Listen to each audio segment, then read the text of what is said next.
Programa Educare, um programa de extensão da Universidade do Estado do Rio de Janeiro.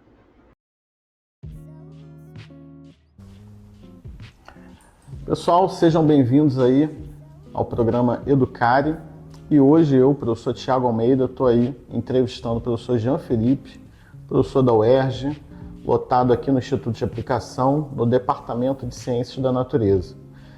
O professor Jean, hoje, ele também é chefe do Departamento de Matemática e Desenho e também é o coordenador da Secretaria de Estágio e Graduação aqui do CAP. Então, Jean, seja bem-vindo. Obrigado.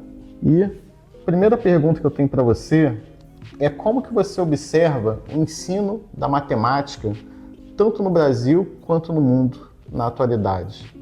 Bem, obrigado, agradeço a vocês me receberem. Matemática e desenho ainda não sei, nem sou apto, é verdade. E a respeito da pergunta, algumas questões, eu não escrevi nada sobre isso, na verdade é uma ideia que eu vou jogando para as pessoas, vou conversando. Especificamente, vou tentar ser muito sumário, peço desculpas, mas eu digo que nós estamos no atraso do atraso, de maneira geral, no Brasil, tá? Não especificamente em matemática, não especificamente no ensino de ciências. O que eu penso sobre isso? Gostaria de até escrever mais sobre isso. Eu acho que nós temos algumas questões, nós, em geral, pensamos que estamos atrasados porque não temos determinadas tecnologias, ou estamos atrasados porque não temos algum fomento, mas a realidade é a base dessa brincadeira que eu faço, e vou jogando em congressos, em pessoas, em aula, é que nós, às vezes, nem sabemos o quão atrasados nós estamos. Nós perdemos até a oportunidade, às vezes, de pensar e nos questionar. Essa é uma brincadeira que eu faço, aqueles que gostam de filosofia sabem bem de onde vem, que é do Heidegger. O Heidegger vai dizer, por exemplo, que nós esquecemos o ser e nós esquecemos que nós esquecemos o ser.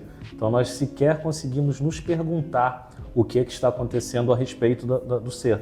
Então, em termos de ensino de ciências em particular, eu acho que nós temos um país muito diverso, nós temos um universo muito grande de questões e somos muito ocupados, essa é a realidade. Apesar de algumas pessoas alegarem e tentarem falar mal do serviço público, falar mal do ensino de maneira geral, a realidade é que nós trabalhamos muito e às vezes nós não temos tempo de refletir e não temos tempo de verificar o quanto nós podemos atuar.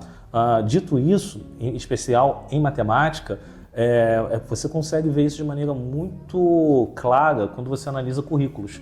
Então, por exemplo, não querendo tocar aí em termos muito polêmicos, mas as nossas próprias mudanças curriculares, como o novo ensino médio, nós discutimos ou não discutimos amplamente no Brasil? Como essas reformas ocorrem? Quais são as características dessas reformas que afetam diretamente o pensamento científico, em particular o de matemática? Então, nós temos muita dificuldade no Brasil de perceber isso, mas quando você compara currículos em Portugal, currículos em França, currículos nos Estados Unidos, você vê, por exemplo, movimentos, tendências de educação matemática do século XVII, algumas, mas especificamente do século XIX, século XX, em que essas perspectivas e essas transformações, elas de maneira gradativa entraram na formação de professores e já reverberam no currículo e na sala de aula. Nós no Brasil ainda temos muita dificuldade em perceber isso. Então, como a pergunta foi diretamente sobre matemática, você tem, por exemplo, na Alemanha, Felix Klein, que vai falar então de um espaçamento entre a formação do professor e o ensino básico, e que aqui no Brasil, no Pedro II, nós tínhamos o Euclides Roxo, que tentava trazer essas inovações, mas se você reparar, fazendo uma análise da história do ensino de matemática no Brasil, essas inovações elas não aparecem, elas não de fato se manifestam nos nossos currículos e nas nossas práticas. E eu volto então à brincadeira inicial, a do atraso do atraso. Nós temos uma capacidade humana absurda, recursos humanos não são inesgotáveis, mas são muito grandes, mas infelizmente, por diversos fatores, aí o saudoso Darcy Ribeiro nos falaria isso, né? O processo educativo no Brasil está dessa maneira, não é um acidente, é intencional. Então, quais são as intenções que fazem com que nós ficamos um pouco aquém do que nós poderíamos ser. Do ponto de vista de matemática, você tem um congresso internacional que reúne pesquisadores brasileiros, pesquisadores que tratam de diálogos transdisciplinares, interdisciplinares, modelagem, história, cultura, linguagem, e nós não conseguimos ainda filtrar toda essa produção internacional. Nós temos muita dificuldade. Por exemplo, ainda hoje, no curso de formação de professores, ainda se discute em matemática a obra do professor Biratan D'Ambrosio, Etnomatemática. Até que ponto essa obra é válida ou não é válida do ponto de vista de transformação social, sendo que ele, por exemplo, é reconhecido internacionalmente. Então, assim, eu vejo que nós temos um potencial enorme e temos um trabalho muito grande a ser feito no ponto de vista de formação dos professores de matemática, de educação matemática no Brasil. Perfeito.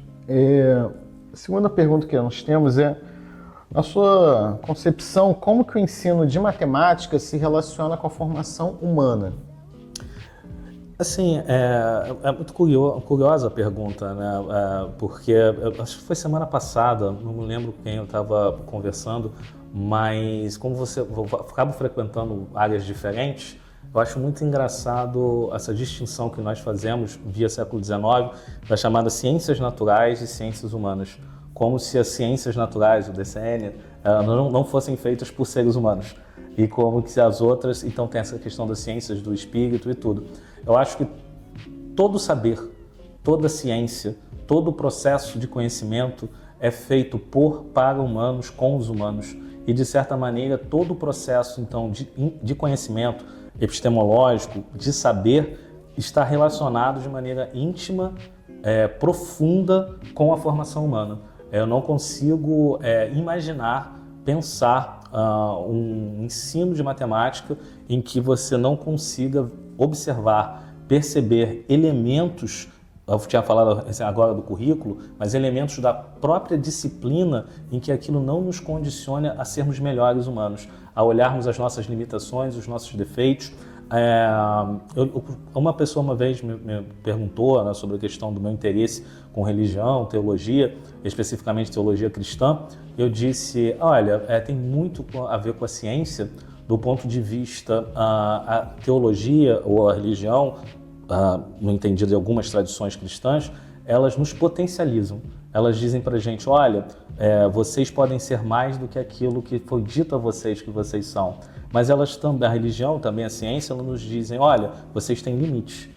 O conhecimento ele é limitado. Você tem instrumentos que te ajudam a medir e outros instrumentos que você não consegue medir. E você lidar com, nas palavras do Wittgenstein, né, lidar com essa condição humana, lidar com essas limitações é muito importante. Nesse sentido, a matemática, ao dialogar com artes, ao dialogar com as ciências, a fala, né, na modernidade lá, o Gauss vai pegar isso também, Kant, todo mundo, a rainha das ciências, né, como se tivesse uma hierarquia do saber, mas a matemática, como é um pouco enxerida, ela passa por todas essas áreas e ela nos ajuda também a pensar isso. Olha, o ser humano pode mais, olha, o ser humano também tem suas limitações, então ela, como todos os outros saber, ela é muito ligada, muito vinculada ao nosso processo de autorreconhecimento e formação humana e social.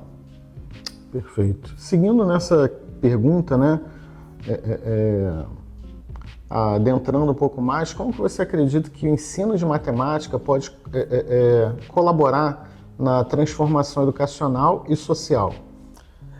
Eu acabei mencionando, né, o professor Biratan, enfim, queridíssimo, lembro de conversas com ele, de como ele era super amável, e isso tem a ver um pouco, tentando responder e voltando à pergunta anterior, como uma imagem que fazem do ensino de ciências e dos professores de ciências como algo muito distante, né, como algo muito ríspido, como algo muito duro. E cito o professor Biratan novamente porque justamente é um marco nosso em que ele vai falar de etnomatemática e tem várias reverberações, várias implicações sobre isso, mas ele vai nos dizer justamente como esse olhar, nesse caso da matemática, poderia ser uma etnofísica, por exemplo, poderíamos falar dos maias, a astronomia, todo um processo, mas especificamente matemática. Ele vai nos dizer, olha, como essa matemática ela está vinculada, associada ao fazer humano, ao seu habitat, ao seu âmbito social a todas as suas questões. E aí, falando um pouco do nosso trabalho aqui em relação ao próprio, temos um programa, né, o ProEJAI, e ali eu acho muito claro, você consegue ver de maneira assim, muito nítida a importância de você ter uma matemática formal, mas também ter uma matemática que está no jargão, né, no nosso cotidiano.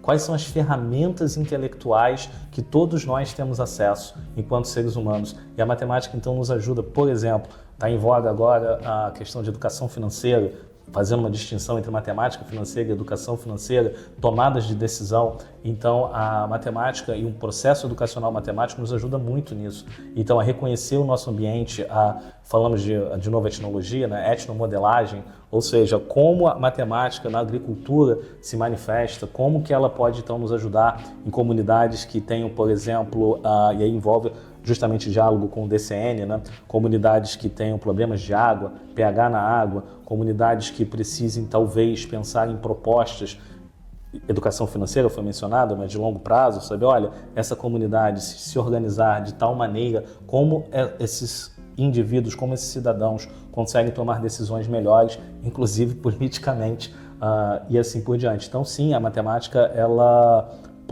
deve ser um instrumento, um fator, como, de novo, todas as outras ciências, sem distinção, sem hierarquia, mas como esse processo de entendimento dos fenômenos do mundo que podem ser modificados a partir de tomadas de decisão e decisões que sejam adequadas ou corretas a cada contexto. A matemática tem um valor muito grande para isso.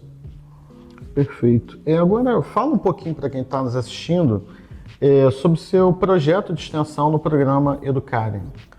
O projeto de extensão, em particular, é um projeto voltado para a história e filosofia das ciências, mas em particular matemática, nos contextos educacionais. Na verdade, é um projeto múltiplo, é um projeto em que nós tínhamos a ideia inicial de olhar com atenção a história das ciências e da matemática a partir de ambientes educacionais, sala de aula, mas também outros ambientes como museus. Então nós tínhamos e temos algumas parcerias com o MAST, com o Museu Nacional, fizemos algumas visitas de acervos, temos alguns bolsistas que têm trabalhado com outros projetos que são vinculados, como por exemplo iniciações à docência, iniciação científica, mas ao longo do processo foi bonito a perceber e ao mesmo tempo eu tentei me policiar, conversando com os alunos, em particular da graduação da UERJ, ver que às vezes os meus interesses eles não eram tão relevantes assim para a formação deles. Eu falo um caso em particular. Por mais que eu quisesse ter trabalhado com uma questão mais filosófica, por exemplo, ou mais literária da matemática, quando eu conversava com os estudantes, muitos me procuravam sobre a parte especificamente de educação inclusiva e que eu respondia, nada sei, nada posso fazer para te ajudar. Mas as pessoas diziam, não, mas eu gostaria porque o senhor falou isso, no projeto aconteceu isso. E, de fato, eu fui percebendo e eu fui ampliando um pouco as ações do projeto, não por aquilo que estava no papel, no que nós gostaríamos de fazer, não por aquilo que eu gostaria do ponto de vista intelectual, mas pela demanda ou pelo que os estudantes mesmos pediam. E aí é uma situação muito interessante. Nós não temos, no nosso curso de formação de professores, temos algumas disciplinas que são eletivas, temos alguns estágios, mas especificamente, por exemplo, na matemática, nós não temos uma disciplina, inclusão em matemática. Então eu acabei criando algumas atividades, mesas redondas, convidando pessoas, e isso foi muito gratificante. Foi gratificante perceber, por exemplo, em particular, um caso, nós temos estudantes com síndrome de Down no Instituto de Aplicação, e uma das pessoas que iam fazer uma monografia sobre inclusão, e nós conversamos, a Ingrid, se você estiver nos assistindo, nós conversamos, ela acompanhou a nossa estudante por um período, nós convidamos o professor Léo Acchio para o projeto, o professor fez uma palestra para a gente sobre o síndrome de Down, o que acontece, quais são as questões envolvidas, então, de certa maneira, o projeto foi se estendendo, mas a métrica inicial do projeto era como trabalhar ideias, formação de material pedagógico, como dialogar com a sala de aula, com outros ambientes, a partir das instituições científicas do estado do Rio de Janeiro. Mais um exemplo, nós temos alguns bolsistas da História, temos um bolsista, Leonardo Moreno, da História, temos a Raquel da Geografia, e que fizeram, por exemplo, um trabalho sobre energia. A energia vista do ponto de vista físico, tínhamos um bolsista também que era da Física, a história da energia no Brasil. Então nós recebemos, por exemplo, a Aguinaldo, uma professora, mas foi bem interessante a parte da extensão. Ele nos deu uma aula, mas ele disse: eu não sou professor. Eu falei: não, mas você nos deu uma aula. Ele era da Eletrobras, ele fez todo um apanhado para a gente sobre o mapa energético do Brasil. Mas esse é um caso em que nós trabalhávamos o conceito de energia de uma maneira geral, testávamos alguns materiais na sala de aula e depois buscamos editar esses materiais em formas de material pedagógico, artigo, reflexões, e, em geral, o intuito era que nós dialogássemos mais com história e filosofia da ciência, mas em conversa com os bolsistas, com os participantes, nós ampliamos bastante, como, por exemplo, o professor Anderson da FAETEC trabalha conosco sempre a questões de educação financeira. Tivemos a demanda dos licenciandos, que nós fizemos alguns diálogos especificamente com inclusão, e também a própria Projai, nós fizemos alguns diálogos sobre educação de jovens e adultos a partir dos pedidos dos estudantes, dos participantes. Perfeito. Para finalizar, tem alguma mensagem que você gostaria de deixar para os nossos educandos que estão se formando, alguma sobre os desafios, né, especialmente para os nossos futuros docentes de matemática, pessoal, os licenciandos? Alguma mensagem que você queira deixar sobre os desafios e possibilidades que eles vão ter aí no exercício aí do magistério? A resposta correta seria não. Eu gostaria de deixar. Mas eu acho que, diante do que a gente conversou nas outras entrevistas também, é muito importante algumas questões em particular, que é a ideia de você conviver com o diferente, conviver às vezes em situações em que você não se sinta confortável no sentido, às vezes epistemológico, às vezes um conforto até social, mas a partir dessa convivência nós conseguirmos gerar pensamentos, estruturas, formas de pensar o mundo de maneira diferente. Nós estamos vivendo um cenário muito curioso no mundo, né? Algumas pessoas diriam pós-modernismo, pós-verdade, anti-verdade. Nós já não conseguimos mais, às vezes, processar a quantidade de informações que nós recebemos ao longo dos dias. Nós não conseguimos, às vezes, nos expressar bem de acordo com algumas características. E todos esses elementos, eles, de certa maneira, indicam, do ponto de vista de um diagnóstico, ou de outras perspectivas, não tentando ser prescritivo, mas uma ausência de convívio, uma ausência de diálogo, uma ausência de, tentar entender o outro, sermos mais simpáticos no sentido de sentir a dor do outro. Então, volto ao que foi dito da relação entre ciências humanas e ciências exatas. Às vezes nós não nos abrimos a saber o que nós mesmos somos, o que nós mesmos temos. Então, assim, acho que do ponto de vista, não sei se é uma mensagem, mas é uma indicação de que, convivam, se abram a outros horizontes. Como o exemplo foi dado aqui na questão do programa, do projeto. Eu tinha algumas intenções, alguns desejos, e ao conviver aprendi muito mais. Ao dialogar e ver, por mais que eu queira ficar aqui traduzindo coisas, por mais que eu queira estar visitando instituições científicas, arquivos, há aqui uma demanda, e voltamos a uma das suas perguntas, há aqui uma demanda social. Há pessoas que querem se formar e querem isso, vem como uma necessidade. Então a única mensagem, o único pedido é: convivam, dialoguem, conversem, porque eu acho que é a única solução que nós temos, se não de encontrar a verdade, mas pelo menos de inventar uma verdade que seja mais aceitável do que o que nós estamos vivenciando. E eu prometo não falar de política e encerro. Isso, então, obrigado, e convido a todos e todos a prestigiarem em breve. A gente vai estar anunciando nossa mesa redonda, tá? Muito obrigado, até a próxima. Quase falei de